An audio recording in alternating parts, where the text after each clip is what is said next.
Hi guys, I'm Kai Leng. You're listening to Darts World podcast.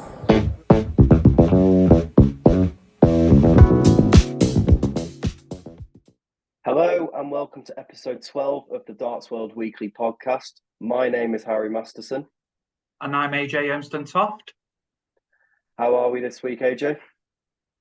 Yeah, really good, really good. It's all change, as you can see with the podcast. We're trying a few different things out, and but yeah, it's all good fun. And again, what can I say? It's been another tremendous week of darts, whether it be every acronym or three-letter acronyms you can think of.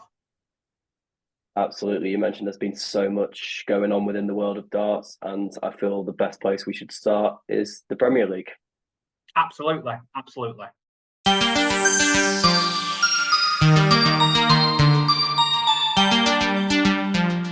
So the Premier League bandwagon rolled into Birmingham this week, and not going into the Predictor League straight away, but an absolutely fantastic week for Michael van Gerwen. Absolutely. It was. I thought that the pressure was on him a lot last week to perform, and I feel like that brings out the best in Michael van Gerwen, and you saw that last week. Yes, he didn't produce any ton plus averages, but what he did do was get the job done, and he's now given himself a real good chance. Let's be right, he was probably already having a good chance of getting into the playoffs anyway, but now with that win, it's looking even more secure now. Yes, absolutely. It was a really good night of darts. You had, again, your bingo card darts where you had all your high finishes and, captivating matches. But Michael van Gerwen, when needed, really, really pulled out some clutch darts, and it's really put himself in a really good position within the Premier League. Looking at the tables very quickly, Luke Littler still at the top there, and Luke Humphries second, but now Michael van Gerwen on 22 points in third, and now it's a real fight between fourth and fifth with Nathan Aspinall and Michael Smith. And if it does continue as the table does stand at the minute, then we could have a case of them two potentially facing each other in the final week in Sheffield. So that could be a huge game coming up in the Premier League.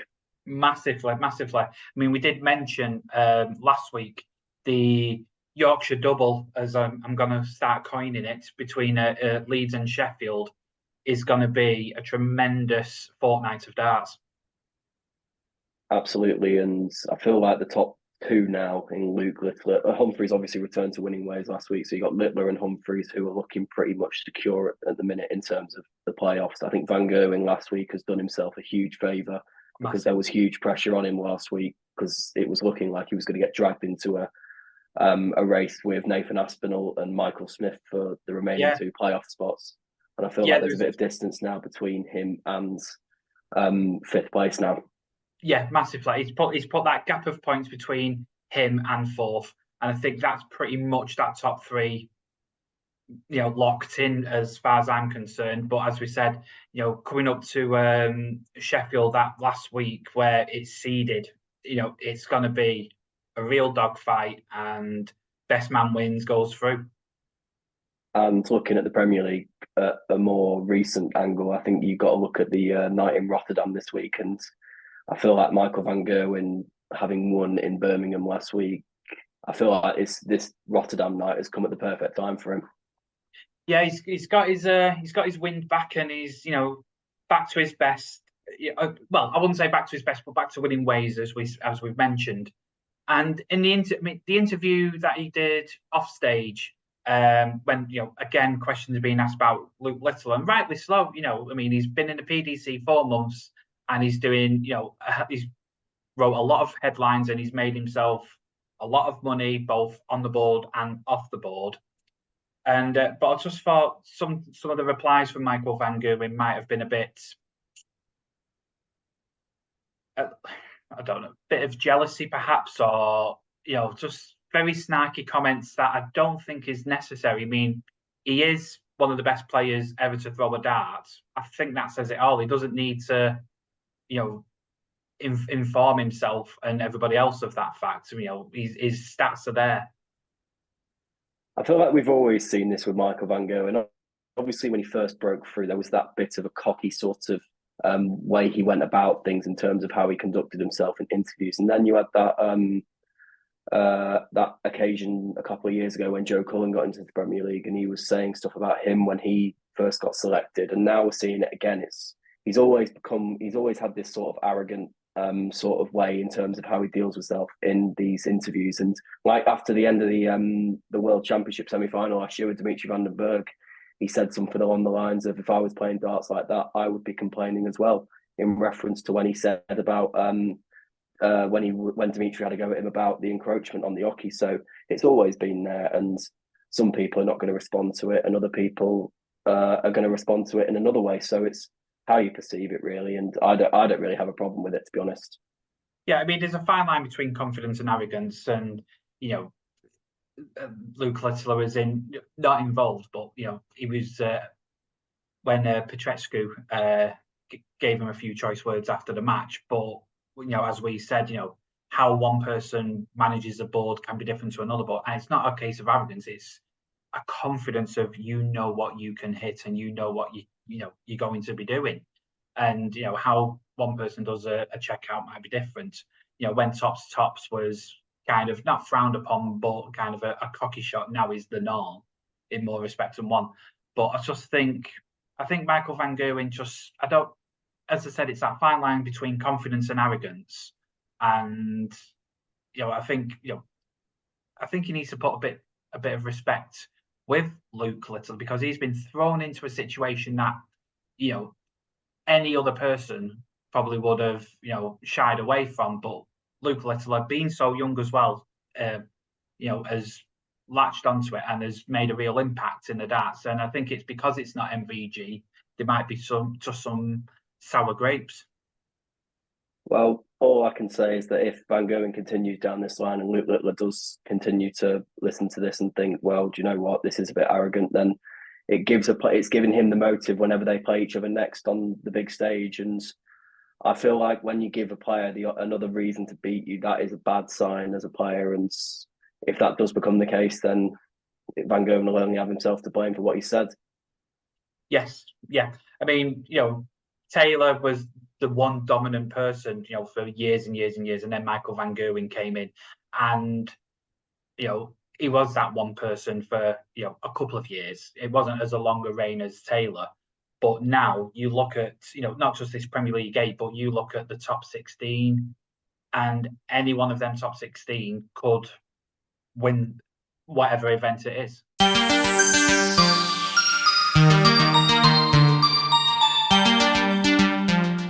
Moving on from the Premier League, we now move on to the International Darts Open, which happened over the weekend, and we've now got another new winner on the Euro Tour, AJ. Yes, Schindler lifts the title, and again, it's not a name I would have necessarily have said lump on it, for winning the title. As you said, you've got so many players, not just that Premier League 8, but Bunting had a really good run. And Dover had an excellent run, and people were saying he was destined for the title. And Ryan Searle again, another quarter-final. All these players, and again, Richie Edhouse had a really good run until he got beat by Bunting. In a close affair. But you look at the standard throughout that competition, and the depth of quality in the Euro Tour and indeed in all the PDC, it's so close in terms of the margins. It's that's why you get so many different winners nowadays. Absolutely, you look at the averages that were hit in the in Riesa over the weekend, and I think Aspinall had 113 average. You mentioned Chris Dobie had 111. Goen Price topped the lot with 115 against Pietrezco in the I think it was the last 16 he hit it in. And then you mentioned Michael Smith losing, and I feel like he hit 9 180s in that game that he lost, and I think there was 11 legs in the contest, so it's ridiculous. Yeah, the standard is ridiculous. I mean, we said it week one of the first episode of this podcast. I said, in the future, 110s is going to be your benchmark if you want to win. Now, Schindler, didn't get to that. He beat what was in front of him, and he played very, very strong darts, and it was enough to beat, his opponents. And even in that final against Price, he averaged over 100 and yet still got beat 8-5. So, it shows it's not just the averages that win you games. It's clutch darts, as I said, the right darts at the right time, your 180s to set up, single dart finishes. They're the ones that win you the titles, them moments in the legs. And I feel with Martin Schindler, going back onto him, I feel like with every tournament he's played, you're always sort of waiting for that moment in the tournament with Schindler in terms of when is he going to buckle, because like there was the run at the UK Open last year where he beat Johnny Clayton in the last 16. He looked really good in that game. And then he came back the following day, played Andrew Gilding and just threw in like an 85 average. And you just sit there and wait for it. But it didn't come this weekend. And is this going to be the start of him actually going deep in other competitions later in the year? Third ever German player to win on the Euro Tour, following in the footsteps of Max Hopp and Riccardo Pietrezco. And I feel as well that this could do a lot of confidence as well for the German World Cup team. Definitely. And I mean, I like the story of Schindler because, it's very similar to Luke Humphries, where, you saw the startings, young talents, and made a couple of deep progression into tournaments, but couldn't really capitalise, couldn't really push on. And he's had to learn his trade. He's had to, learn about himself, and he's had to, build that confidence up. And you can see slowly after time, and just a few more wins here and a few more wins there, and he's building that win column up. And now it's coming to a Euro Tour win, and that's what happened with Luke Humphries. He built his confidence, he built his game up, and now he is one of the big forces in darts. He's the world number one, the world champion, and winning majors and Euro events more often than not. But I can see this trajectory with Schindler, and I can see this trajectory. We've been waiting on it for Dave Chisnell to win a biggie. But you look at Joe Cullen, that there's been that transition. I played with Joe on the PDC when you could just pay into the events without being a tour card holder, and I went to a few events with him, and you could see the promising young talent, and now Joe Cullen's one of them cemented top players. And I like to see where Schindler's going to kick on from this. Yeah, absolutely. You look at the Euro Tour; it is another little, it's another circuit which you can develop yourself. And when you mentioned Luke Humphries, I feel like he hadn't won anything in terms of a PDC major competition, but he'd won like 4 or 5 Euro Tours already.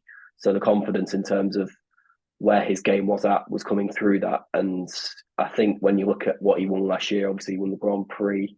He won the Grand Slam, he won the Players' Championship finals and the World Championship all in the space of 3 months. Yeah. And I feel he would never have done that if it wasn't for the Euro Tour. And you look at Schindler as well. He's now got his first win on the Euro Tour. He had when he was younger, he was obviously getting selected with Max Hopp with the German World Cup side. You also saw at the World Championships, not last year, the year before, where he pushed Michael Smith all the way in the last 32 or last 16. And Michael Smith went on to win that tournament as well. So it just shows that he's always been there or thereabouts, but it was whether he could actually take that next step and win a competition. And we saw that for the first time at the weekend. So it remains to be seen now whether he can keep on going and kick on in one of the televised major competitions now. Yeah, iron forges iron, and say he's placed in the crucible, not to mix me sports up, but he's now hopefully forging a really good career for himself. So that was the PDC, but we're going to take a little diversion now because we're going to discuss the Tri-Nations Three Nations Cup. So, yes, it was an excellent weekend in Scotland where England triumphed in the Tri-Nations, but it wasn't a dominant display where they won both their matches. They actually lost their match to Wales, but with all teams having 2 points each, England's better leg difference was the difference overall between the three teams. But game one, which was on the Friday, was Scotland versus Wales, where Scotland beat Wales 7-5. It was a narrow victory, which obviously set the scene for an intense competition, because then England played Scotland and England triumphed 10-2. And then in the last game, Wales versus England, it was Wales who beat England 7-5. So that's where they got that difference of the leg difference. So England emerged as champions of the 2024 British Men's Internationals, with Scotland finishing second place, Wales in third. And as I said, despite all being tied on points, it was just that legs difference that clinched it for them. Absolutely, and sometimes legs difference can be.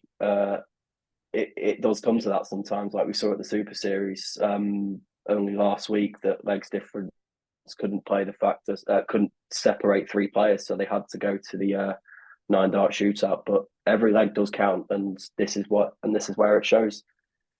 Yes, and moving on to the ladies, again, it was Team England who triumphed, with our favourite player, Natalie Gilbert, donning the England colours and proving to be very successful there. And it was a dominant display by England, who won 4-2 against England. And then it was the Battle of the Celts with Wales versus Scotland, Wales triumphing 4-2. But then in the final match, England versus Scotland, England won that again 4-2. So England in first place, with Wales in second place, and unfortunately Scotland at bottom. Really good weekend for England again, in the women's as well as the men's. They're looking as strong as ever, and all this is going to do at the minute is just give them the confidence going into the World Cup later in the year. Yeah, should be a massive event on the international scene. And then moving on to England boys, again, it was England who triumphed over the other 2 countries, with the first game, England versus Scotland, being 3-1 to England. Scotland beat Wales 3-1 again. And then in the last game between England and Wales, it was a draw 2-2. But with the legs going the way and the points being the way they are, England won with 3 points, Scotland 2, and Wales with 1 point, with Jensen Walker, my new favourite dart player, performing really well that weekend. One of your other favourite players, Harry Gregory's having a blinder at the minute in the Super Series as well. Yes, he is. Yes, he is. And, the hawk is flying, as they say. I saw Walker also play really well at the Super Series only a few weeks ago as well. Yeah, I mean, I've seen this kid play some darts in local events, and you could see the talent there, and Target snapped him straight up, and it's paying dividends. Absolutely. I saw him win a championship tour play competition only a few years ago, and I feel like he'd have been like 16 or even 15 at that time. So The signs were already there. And lastly, with the girls' internationals, so between Scotland and England, it was 1-1. And then England beat Wales 2-0. And then Scotland beat Wales 2-0. But it was on leg difference that was the key, as England had won 7 legs in terms of leg difference, and Scotland the 1 leg. So it was a full England win overall for all the titles. A perfect weekend for England in every single department. Yeah, and it shows the strength and depth of that England team, but it shows, and it's not just the team itself, it's the whole system in terms of the management and the tournaments that they hold. And, you've got to also give a little nod to stuff that goes on around England darts with their Grand Prix events and things like that. And you can see that, they really got talent from top to bottom. And you would have had the more experienced players, so the team taking part in the men's and the ladies' competition. They would have been there to have helped out the boys and the girls as well in their competitions. And overall, it's just turned into this winning formula that has seen them go through and win all four competitions over the weekends. Absolutely. So congratulations to Team England and all the players. So that's the WDF and Tri-Nations event that was held in Scotland. But now we move to the ADC. So that's So we had the ADC Modus qualifiers, where the 32 top players of each region went to try and qualify for the Moda Super Series, and we've had 9 of the winners for their respective areas so far. In the East, we had David Mayo. In Northern Ireland, Barry Copeland won. And the Southeast and London, it was Darren Barton who prevailed in that field. In the Northwest, it was winner Carl Sneed, so he makes his return to the Modus from the Northwest. In Wales, it was Paul Dulson who prevailed over there. And York and Humber was Tommy Lishman, who's played a lot on the Challenge Tour from memory and has also appeared at the Modus Super Series. In the Southwest, it's a return for Johnny Haynes. And in the Midlands, it was Bradley Coltman who prevailed, qualifying for the Moda Super Series. And we would like to congratulate all of them winners, and we wish you all the very best of luck at Modus Super Series. But it seems it was a weekend full of 10 starts for them qualifying spots, Harry. Absolutely. I think you look at some of the winners you've mentioned there. Johnny Haynes was top of the Southwest Vault 6.0 rankings, so that's sort of gone with the rankings. But you mentioned the other players, and Carl Sneed was nowhere near the top, I don't think so. And you look at Bradley Coltman, I've seen him have a few good runs at the championship tours as well. So to see him get his opportunity at the Moda Super Series will be very refreshing. Yeah, some fresh faces there, and and a lot of people to make good on their prospective careers. And absolutely, as AJ said as well, we wish all the players that have qualified the very best of luck. Obviously, we've still got to wait for the winners of Scotland and Republic of Ireland as well, and then we'll know the full 11 who will be making their way to Portsmouth for, I believe, the next Moda Super Series, not this one, the one that's after this, I presume. Yes, that I think it's going to be the next season. Yes, so we wish them all the best in that new season. And just staying on ADC, it is now Vault 7.0, which starts this week, and again, a whole host of new venues in all areas. So just make sure you check on Darts Atlas, check on the ADC website for your local events. So that was a brief touch on the ADC, but there is that transition where we are now going straight on to the Moda Super Series.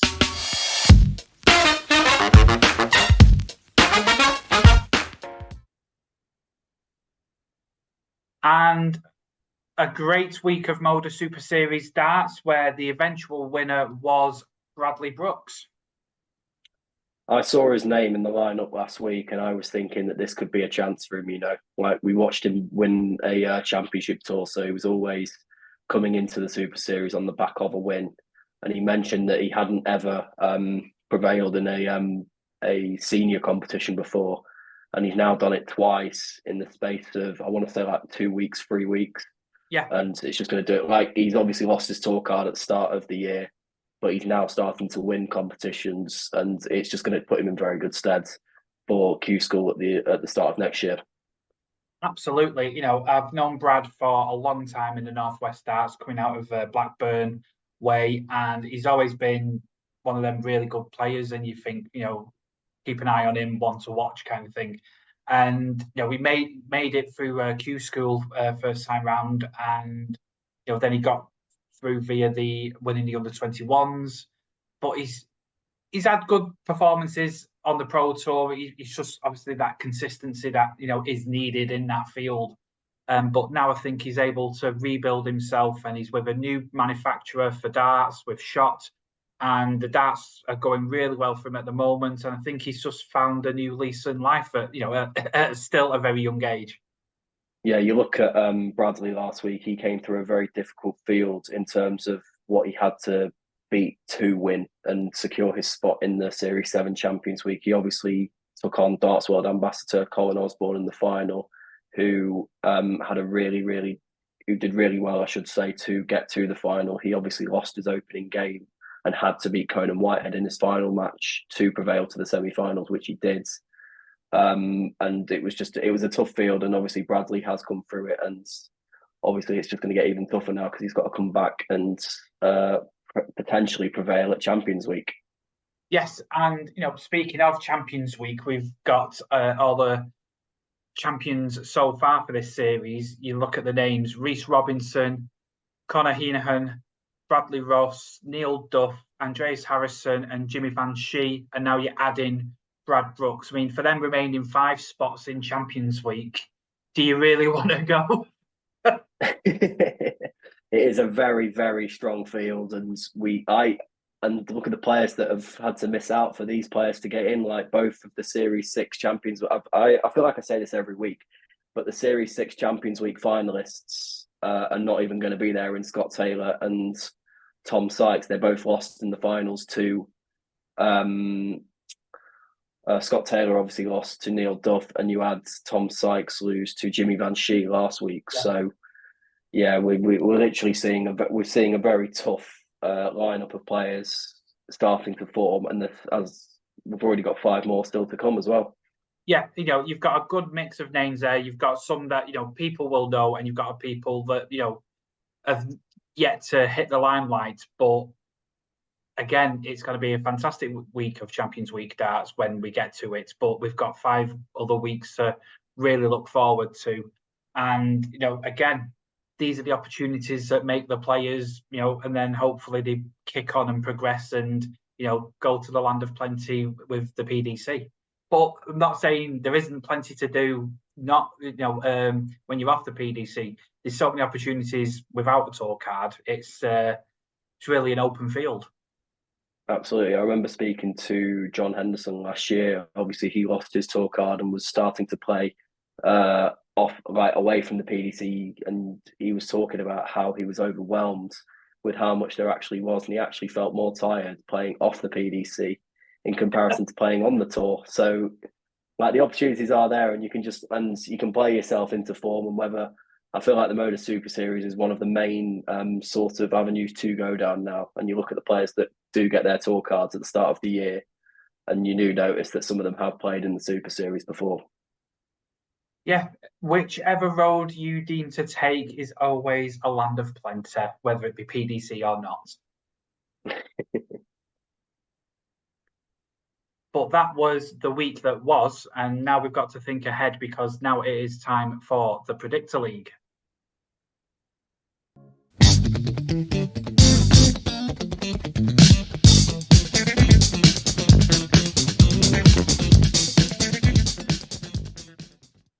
So with the Predictor League, and it was in Birmingham, and again, a fantastic night of darts there with Michael van Gerwen getting the win at last. I say in jest. But we need to see how that affects the Predictor League tables between Harry and myself. And I'm very sad to say it's not looking good for me at this moment in time, because it puts Harry way ahead, way ahead at this moment. With Harry now on 65 points and myself on 59 points, and with only 5 weeks remaining, Harry could be very despicable and choose the same. So then, it's no points are changed in, but I doubt Harry would do something like that. Of course not. So the Premier League bandwagon rolls into the Rotterdam Ahoy in Rotterdam. And again, 4 tantalising matches ahead of us, where we have the Battle of the Northwest 3, 4. I've lost count of how many there is. But we have Michael Smith versus Luke Littler, and then Rob Cross versus Gerwin Price. And then in the bottom half of the draw, you have Peter Wright versus Nathan Aspinall, and Michael van Gerwen versus current world champion Luke Humphreys. So definitely all to play for us. That is, not for them. They've had their sunshine now. It's our turn. So yeah, they're playing on the stage, but obviously our Predictor League is obviously the most important. Exactly. I am not wearing a Liverpool shirt come what may. That's your job. Well, you've got to catch me first. So, first game up, Michael Smith, Luke Littler, Harry. Who have you got and why? Well, this is actually going to be an interest. This could be a controversial one, but I'm actually going to go with Michael Smith to win this game. I feel like there's more to play for with Michael Smith at the minute because Luke Littler at the minute is sitting second. He's quite comfortable in the top four as things stand. Obviously, that can change with as the nights go by. But with Michael Smith at the minute, he's in fifth place, and he'll be looking at it thinking, I have to get into these playoff places no matter what. And I feel that that's going to be a big factor in terms of him winning this game. And I'm going to go with him to win it 6-4. Ooh, very well. Bold prediction, that. Very bold prediction. I can see the rationale behind it. But I think, Luke's going to dust himself off. He's licked his wounds from the final loss last week in Birmingham. But what better way to come back than go to your enemy's country and wreak havoc? And I think a nuke's going to be dropped from Luke, but I think Luke's going to win this one 6-4. And that moves us on to Rob Cross versus Gerwin Price. And looking at the form of the two players, Gerwin's not doing a lot wrong, reaching the final over the weekend in Germany. And I think, that's going to be the major difference between the two. And I think it's going to be 6-4 to Gerwin Price in that one. Harry, what do you say?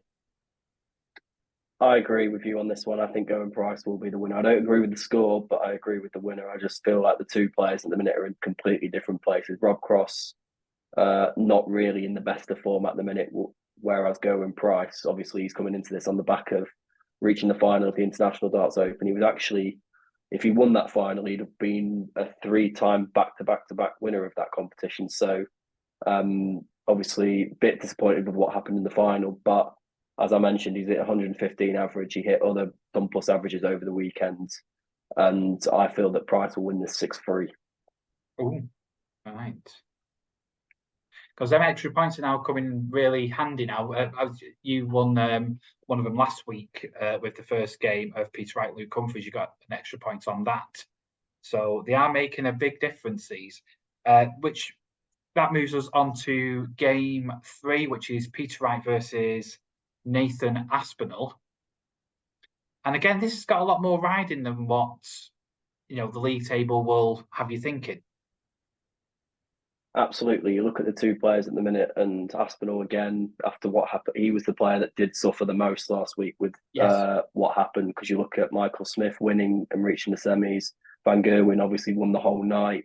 Aspinall walked away without a point because obviously he lost that match with Van Gerwen in the quarterfinals. And you look back at that match, and there was 152 checkout from Michael Van Gerwen, and I think that was the big moment in the game. Which, clincher. Yeah, that was the clincher.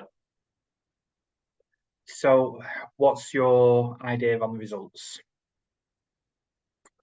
I'm going to go with Nathan Aspinall to win this. I feel like it's obviously the battle of the two snake-themed nicknames, and I'm going to go with Aspinall to win this. But I feel it'll be a lot closer than what we think. Obviously, I said the Price is throwing ridiculous averages. Aspinall hit 113 average himself over the weekend against Johnny Clayton, so he's coming into this in some good form as well. And I feel that Peter Wright is now at a stage where he's so far away.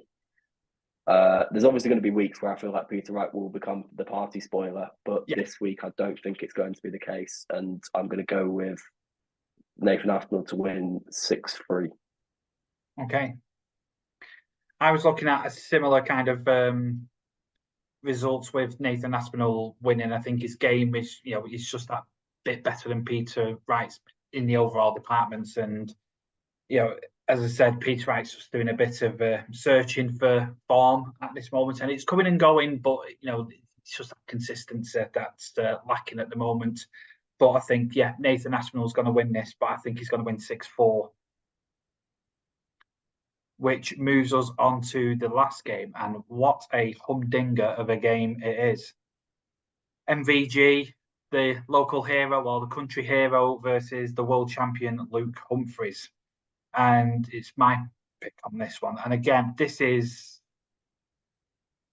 harder to pick than a broken nose, in my opinion. I agree.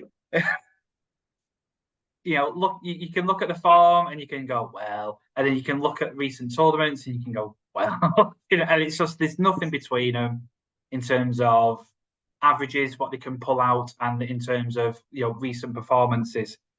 But, coin toss, for me, and I think Luke Humphries edges it 6-5, controversially. Well, I wouldn't say it's controversial because I've got the exact same scoreline. You've got me notes. I've not got your notes, but I actually did. It's a hard one to call this. Before I predicted it, I knew that this had last leg decider written all over it. It's just a case of which way you think it's going to go. Yes. Van Gerwen could have the throw in the game and hold his throw 6 times, and Humphries obviously holds his throw 5 times, and it goes the other way. But we don't know who's going to have the throw at this moment in time. They decide that on the day. But I just feel like Luke Humphries has it's to going to play be a himself 12 into some darter, come what may. That last leg's going to be a 12 darter, either way. I completely agree. Both players can just produce that in their sleep. And obviously saw Luke Humphries do it in the... I remember that game against Joe Cullen at the World Championships. Yes. Joe Cullen had the throw in the final leg, and then you got Luke Humphries taking out 100. He hit 5 out of his first 6 darts in the treble 20 as well to complete the 12 darter. And I just feel that it's going to be Luke Humphries that gets over the line on this one. Fair enough. So that just leaves us with the weekly winner. I have to go first this week, if memory serves me correct. So looking at the brackets and looking at the way we're predicting these outcomes to go, I'm going to go with Luke Humphries. I see. It's quite funny because my winner is actually from that same half of the draw, but it's not Luke Humphries. I'm going to go with Nathan Aspinall. To win. Interesting. I feel like it's this race for the playoffs is going to take another turn this week, and I just feel that Nathan Aspinall could play himself into form, because if he beats Peter Wright in his first game, he then takes on the winner of Van Gerwen or Humphries in the semi, and if he comes through that, I think he's got every chance in the final of winning it. And I feel like the pressure is on him now to perform. He's obviously got that sort of style about him where he will literally grind out a result. He never gives up. He will try every single time in every single leg he plays, and I feel it's going to play a big part on night 12, and I feel that he will be the one that comes through it. Again, it's going to be a fantastic night of darts where I'm going to be watching like that, and then you're going to be texting me at some point going, ha! No. You're giving too much away there. Yeah.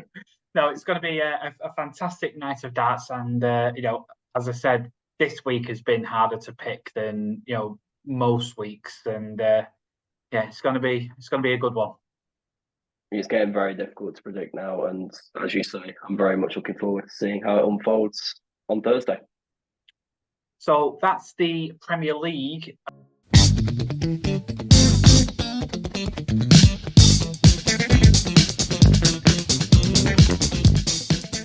So that just leaves me to say this is Game, Shot and Match for this episode. We hope you enjoyed it. My name is AJ Ermston Toft. And my name is Harry Masterson. And we will see you in the next round.